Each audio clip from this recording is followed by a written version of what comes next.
Hey, this is Nelson. Welcome back to my channel. Today I want to go over safety checks on the Himiway Cruiser. And the reason why I want to do a safety check is because we want to see where our maintenance issues might lie, and if there are any, immediately we can address those or conduct them in monthly maintenance. So before we get started, I want you to think about the letter M, okay? Because that's the path we're going to follow. We're going to start right here in the front tire, work our way up through the shocks and up to the handlebars, and then we're going to work our way down through the lower tube where the battery is, down to the crank and pedals. Then we're going to move back up to the seat, and then we're going to move down to the rear wheel. So if you see that pattern, it is literally an M. So M pattern for monthly maintenance. That's one way of thinking about it. So this will make it easy. Let's start at the front of the M.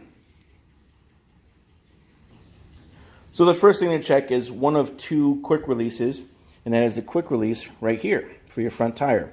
We just checking to make sure it's nice and snug. Okay, it's all good. We're safe there. Then you want to check your spokes. Now you can run your hand through the spokes like this, or if you have your bike up on a rack, you can spin your tire and then just hold your hand in one place and let the spokes hit your hand, and you can pretty much feel if you have any loose spokes. You'll be able to tell, right? Now we go to the tire pressure. Now, as you can see here, the tire pressure on the Himiway Cruiser tires is 30. Now, could you go up to 35? Probably. If you're a bigger person or have some extra cargo on your bike, yeah, you can crank up the weight a little bit. I definitely wouldn't go past 40, but they put 30 on there. You can take it all the way down to probably even 20 to be safe. It depends on the path. If you're riding on smooth pavement, you can keep the tire pressure high. If you're taking on gravel, rocks, and you might need a little bit more suspension or traction, then yeah, you take the pressure down a little bit. So 30 pounds, of course, you can always do a visual inspection of the treads. Everything looks good here. So next thing we want to check is the shocks. Now, just pretty much doing a visual inspection. Everything looks good. There's no scrapes or scuff marks or any leaky grease or oil on there. So everything looks good. If there was, that's something you could address, in maintenance.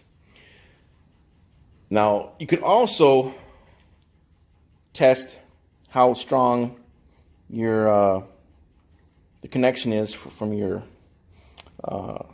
quick release. If you just do this, you grab it. And the reason why we're grabbing down here and not up here on the handlebars, because I want to test something else first. We're going to test this down here. Make sure we're good here. Just go ahead and shake it a little bit. And it's solid. It's not loose. It's not moving. So I know we're nice and tight down here. Now the reason why I grabbed it here and not on the handlebars is because you can also have loose components here in your head. This is the head of the bike. Inside this head you have various spacers and ball bearings, old ball bearings, that seals and whatnot, that can also go bad. So when you test that, you can grab your handlebars and you can give it a shake. And if you feel any wobble or hear any moving or clicks that might be coming from the headset right here, that's something you definitely want to address in maintenance. In fact, this might be a bigger job than most people are willing to do at home. This is something you might have to take in to a professional. But definitely check for that.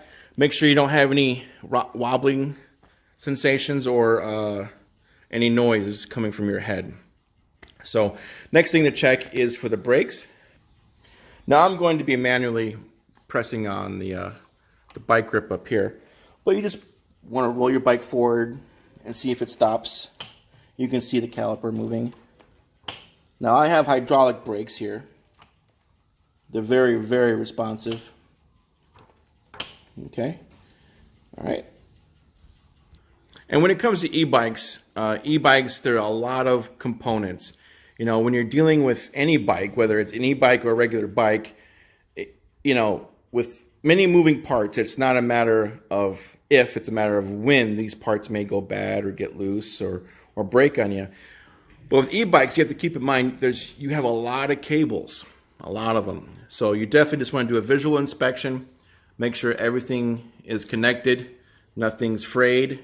Also, you have range of motion. So when you turn your handlebars side to side, nothing's going to get snagged, you know, because there are a lot of areas, especially if you're like me and you have accessories everywhere, your wires and cables could get snagged on something. And when you need to turn, last thing you want is to find out you can't turn because a cable has prevented you from turning, you know, to the left or to the right. Now we're up on top of the handlebars, and we want to check the handlebars and make sure they're actually screwed in pretty tight. Now, we're not going to actually screw them in or anything. That's something you do for maintenance. We're just kind of going over safety checks. So we're just going to check and see if that's something that needs to be done. So to do that, you know, it's probably easier with two hands. You'd have one hand on each handlebar, and you just put some weight on it to see if it goes up or down, because you definitely don't want that to happen if you hit a bump while you're riding and the handlebar goes forward or back. It's a very common injury from bikes is the handlebar not being tightened to the stem. Next thing is I have replaced the twist throttle. That's not something you have to do, but I did it for safety. That's something, you know, I've done so in case, you know, friends or family ride my bike and they're not used to a twist throttle, and it's just, you know, a lot safer. I've also replaced the handlebars grips with rubber grips that you can clamp down. You may have noticed on some bikes, the grips tend to twist a little bit or slide off. Now, I don't like that. I just kind of put these rubber grips on there to keep it nice and solid and in place while I'm riding. Also, don't forget that when you turn your bike on before you start riding, if you have your bike on and you haven't mounted your bike yet, be sure to just put it to 0. If you're a new rider and you're just getting used to the e-bikes with pedal assist, you know, and you haven't mounted your bike yet, you can go ahead and hit the minus button and then just bring it to 0. That way, you're not going to accidentally, you know, have the pedal assist kick in when you're just kind of moving your bike forward with your feet or something, and you weren't expecting it. When you're ready to ride, you can go ahead and press it, you know, and start with 1, or just go full throttle. Now, moving on down the lower tube of the bike frame, we have the battery. Now, it's always good to check the battery level, obviously, because you don't want to be stuck. I have full. You can also check it on your LCD screen as well. Now, you may find that the levels may not match exactly, so be sure to double check both just to be safe. Then moving on down the tube, you see the controller. This is basically the brain box of your bike. And it's hard to see, but I'm going to go ahead and get the camera down there. You have a bunch of cables which are down there, right here. They're attached to the controller and run up through to all the components, including the motor. Now, if you can check that, be sure to check and make sure none of those are loose, because they have cable ties. Sometimes these cable ties could break.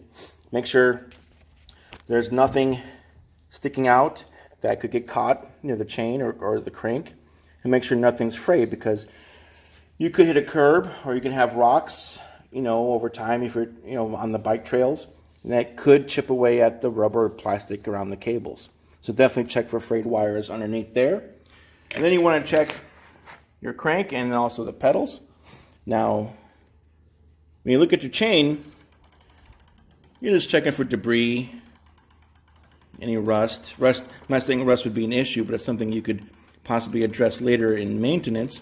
But you definitely want to make sure there's no serious debris in the chain if you were previously bike riding and perhaps something got lodged in between the links. Now, when it comes to the pedals, you want to make sure they free spin, of course, and then that bolt right there that goes into the crank is not spinning. If they're both spinning at the same time, or if you could move it around, you definitely want to address that in maintenance by tightening that up. So now we're going to work our way up the bike post. And here you have your quick release. Make sure that's nice and tight. Okay. Again, you can replace this with aftermarket clamps.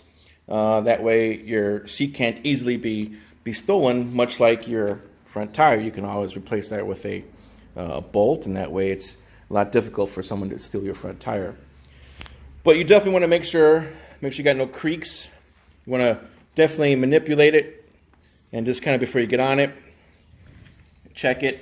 You want to make sure everything's lined up correctly, because this could be a serious accident if your seat decides to come off the tracks, depending what type of mount you have. But check just by shaking the seat, making sure it's good, making sure it's nice and tight here, and it should be okay. Now I'm going to go down to the gears. Again, this is a 7-speed Shimano, and I don't see any serious debris or rust. We're looking good there. And we want to make sure we have a cap here to protect the power cable that goes into the motor. Now this is important because if this gets tangled up in any way, this could spin while everything's turning, and you could seriously fray this wire, and that might be a whole other ball of wax with replacing the motor. So make sure you're covered up there with the cap. Make sure nothing's twisting.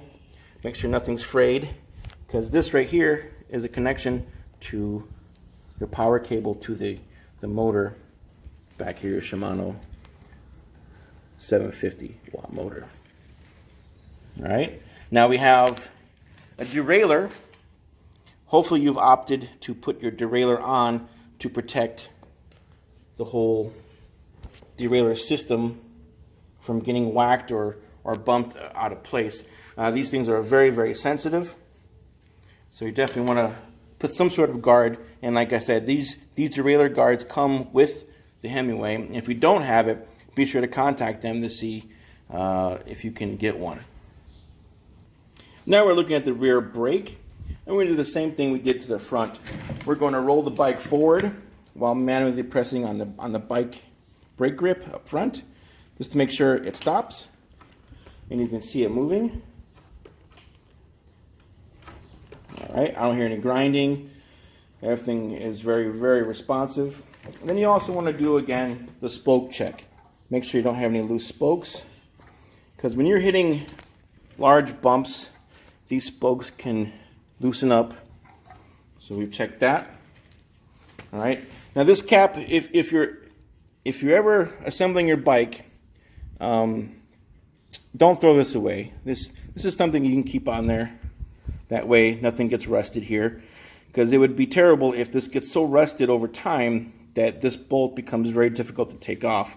So you can go ahead and, when you're assembling your bike, keep this on. You don't have to throw it away. Keep it on like you would keep on the other side with the power cable. Now when it comes to safety on the road, the Himiway bike, as you can see, this model does come with the reflective stripe around the tire for driving at night. It also comes with integrated lights. As you can see here, I have a rear light, and just below here, which is optional, doesn't come with it, but I have a camera. So instead of installing a mirror, I have a camera which goes to a front LCD, to which I can actually watch what's behind me on either side. So I don't have mirrors, I just have the camera. Now we also have a front light. Also, don't forget, when it comes to safety, be prepared. If you have a cell phone with GPS, or if you have one of those Garmin Trail GPSs, be sure to mount them either to the handlebars or, something like this, so that you have a GPS, just in case if something did happen to you, you're able to see where you're at if you get lost, or if you have your phone, you're able to call somebody for emergency assistance as well. All right, so that concludes our safety check for monthly maintenance issues. Now, if you like this video, please like, subscribe if you want to subscribe, and we're going to be going over some actual maintenance issues down the road. So when those future maintenance videos come up, you're able to get alerted on those maintenance videos. Also, if you're interested in the Himiway, there's a link down below where you could click and get a discount on purchasing your Himiway Cruiser. So this is Nelson. Be safe. Have a good one.